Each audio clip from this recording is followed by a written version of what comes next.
All right. So first up, I took a look at the Chicago Bears. I mean, that the preseason game with Justin Fields, he made a couple splash plays. He made a really great play.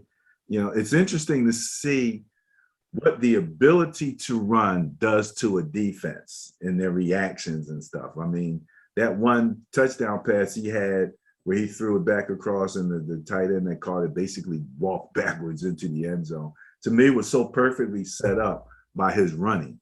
So when he looks like he's going to do something, that defense really got focused in on. Now again, they probably backups and everything, but they were focused, and that really sucked them all in on that play.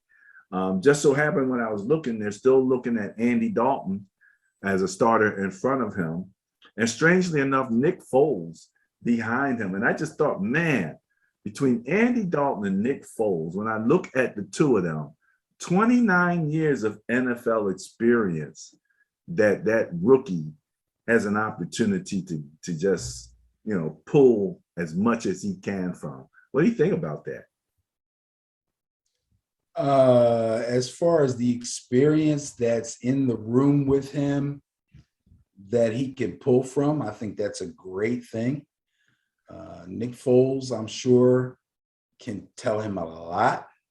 Nick Foles has a Super Bowl ring.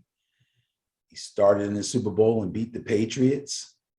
He's been around. Andy Dalton can talk to him about, being a young player coming in, expecting to have to start right away and be named the face of the franchise early on, and the highs and lows that come with that.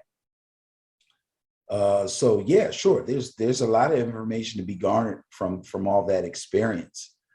But the bottom line is, if you look at skill sets, Justin Fields potentially has the greatest skill set of the three of them.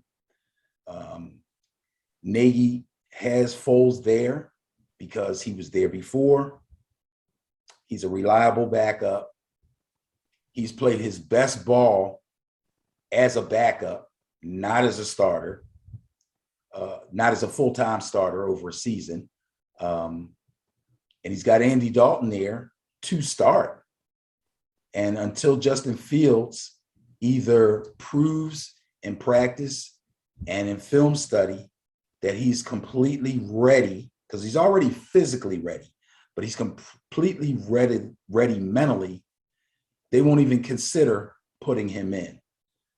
But what their timetable actually is hard to say. The coach is not going to let you know that. He's not going to say, as soon as Andy stubs his toe, I'm going to put Justin in there. He's not going to say, if Andy goes down in week 2, I'm going to put Justin in. He's not going to. Has he even mentioned who's number 2 and who's number 3? No, I don't think so. I don't think he has either. They're really playing that game tight, Absolutely. To the best. Absolutely. Which is, I would do the same thing. They're going to be caught. I would do the same thing, because you don't want to give out too much information, because the media is going to run with every single thing you say. If you say, I expect that going into week 1, Andy Dalton is our unquestioned starter, and Justin Fields will be the backup, and Nick Foles will be number 3. If you say that, they're going to take that and they're going to twist that into a whole nother story. If you say the opposite, if you say Nick Foles is the backup and Justin Fields will be number 3, what that means to the media is Justin Fields isn't going to get many snaps. As a starter, hardly any, if any, and as a backup, barely any. And they would think, well, how smart is that? This guy's a first-round pick. You know what I mean? So they're going to, I would, if I was him, I wouldn't say any more than I've already said. Andy Dalton's my starter until I say he's not. That's it. Well, it's an interesting group of profile types of quarterback, with Andy Dalton being more of your pocket quarterback. So, I mean, if you were to learn anything, Justin, is that pocket work, from an Andy Dalton, if I'm watching him in the pocket, assuming that he's doing what he's supposed to be doing in the pocket. But the other thing that I think might be really interesting is to see Justin Fields. I don't know how good he is at RPOs, but if there was one thing Nick Foles could do, it was run an RPO. And I remember we talked about that in that Super Bowl run, and I didn't really feel at the time that the defenses were really prepped to handle the RPO that was coming from Nick Foles. You know, back in the day when he first came in, you had, you know, just the run option. Then everybody realized Nick Foles couldn't actually run.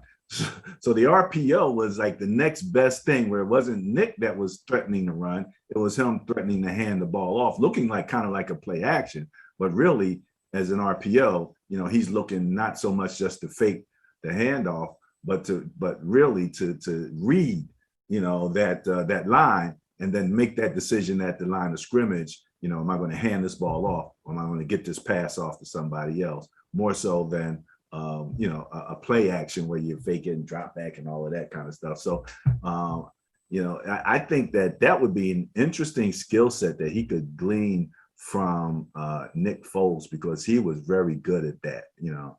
So it'll be interesting. You know, he could potentially come out of this really richly